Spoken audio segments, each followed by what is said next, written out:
Ya, Assalamualaikum warahmatullahi wabarakatuh. Berjumpa lagi dengan Bu Ana di mata kuliah Diplomasi Budaya di kawasan Asia Timur.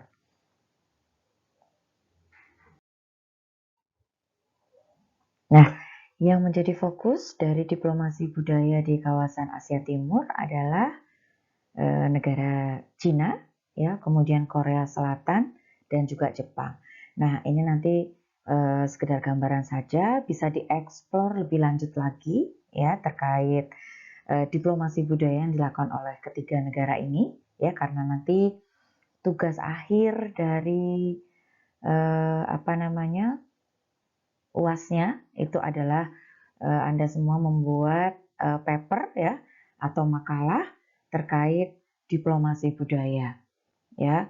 Boleh di kawasan, ya, boleh menggunakan instrumen yang sudah Ibu paparkan sebelumnya. Ya, ada instrumen gastrodiplomasi, ya, atau menggunakan instrumen food, makanan, kemudian ada olahraga, ya, kemudian ada instrumen-instrumen lain yang nanti bisa dikembangkan ya di dalam paper atau makalah yang akan dibuat. Nah, basicnya nanti bisa menggunakan negara. Jadi misalkan bagaimana diplomasi kebudayaan di negara Korea Selatan melalui instrumen K-pop misalkan, gitu ya. Silakan nanti itu dikaji, dipelajari ya hal-hal yang ada di dalam paper tersebut. Nah, kemudian tentang kawasan Asia Timur, ya, ini merupakan kawasan yang cukup kaya dengan budaya. Tidak kalah dengan Asia Tenggara yang kemarin sudah Ibu paparkan, ya. Jadi kekayaan budaya itu yang kemudian menjadikan Cina, Jepang, dan juga Korea Selatan aktif untuk mempromosikan budaya mereka melalui berbagai aktivitas diplomasi budaya. Nah, diplomasi budaya bahkan menjadi instrumen penting ya yang berkontribusi terhadap pertumbuhan ekonomi ketiga negara tersebut. Nah, kita lihat Korea Selatan ya. Korea Selatan menjadikan budaya populer mereka ya itu sebagai instrumen untuk membangun citra dari negeri ginseng tersebut. Nah, semua orang di dunia mengenal bahkan gandrung ya terhadap Korean pop culture atau yang disebut sebagai K-pop. Nah, K-pop itu sendiri dan menjadi sarana diplomasi budaya dan juga menunjukkan bahwa Korea Selatan berhasil dalam menarik minat masyarakat dunia untuk mencintai Korea Selatan. Juga ada drama Korea juga ya, itu juga sudah masuk di Indonesia. Nah, untuk penyebaran K-pop di seluruh dunia misalkan memang sangat pasti akan memberikan keuntungan ekonomi bagi Korea Selatan ya. Tidak hanya ekonomi saja, K-pop juga berhasil menciptakan tren kecantikan dan gaya hidup generasi milenial ya melalui berbagai produk kecantikan, grup musik hingga makanan ya. Nah, sekarang restoran-restoran Korea juga sudah banyak di Indonesia ya, bahkan mungkin sudah merambah di kota-kota kecil yang ada di Indonesia. Nah, itu ya salah satu kekuatan yang bisa dijadikan instrumen diplomasi budaya Korea Selatan. Kemudian kita akan ke Jepang. Nah, kekuatan diplomasi budaya Jepang salah satunya pada anime dan manga yang digemari banyak kalangan di seluruh dunia.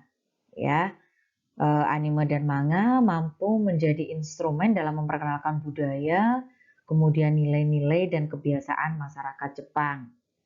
Ya, mungkin kenal dengan Naruto. Ada yang kenal juga dengan Kapten Tsubasa. Ya, ini yang menjadi instrumen untuk memperkenalkan sepak bola.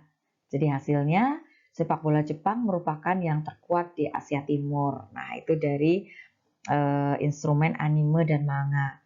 Ya, kalau Jepang juga masih ada lagi sebenarnya. Lagu J-pop misalkan ya, itu juga cukup digemari juga di beberapa negara. Tentunya ini perlu penelitian lebih lanjut.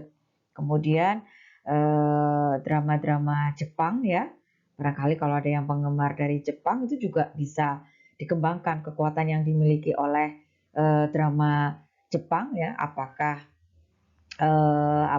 bisa menyaingi drama Korea ya yang ada di Indonesia gitu. Nah, itu perlu kajian yang lebih lanjut lagi. Nah, kemudian kita ke Cina ya. Cina juga tidak kalah menariknya ya untuk melakukan diplomasi budayanya. Nah, Cina juga menggunakan ya kekayaan budaya tradisionalnya sebagai instrumen diplomasi budaya. Ya, bahkan Cina itu menggelontorkan dana yang sangat besar untuk mengajak orang ke negaranya untuk mengenal budaya masyarakat Cina dan juga nilai-nilai Konfusianisme. Nah, ini seperti contohnya Bu Ana dan Pak Adi ya tahun 2019 sebelum pandemi itu juga mendapatkan hibah dari konjen Cina yang ada di Surabaya. Nah, itu kami berdua lolos ya untuk mendapatkan hibah tersebut, di mana di sana selama 1 bulan ya kami dikenalkan ya berbagai macam kebudayaan. Jadi kami sebagai agent yang nantinya pulang ke Indonesia bisa menyampaikan itu gitu ya, diharapkan seperti itu. Nah, itu dananya tidak sedikit ya.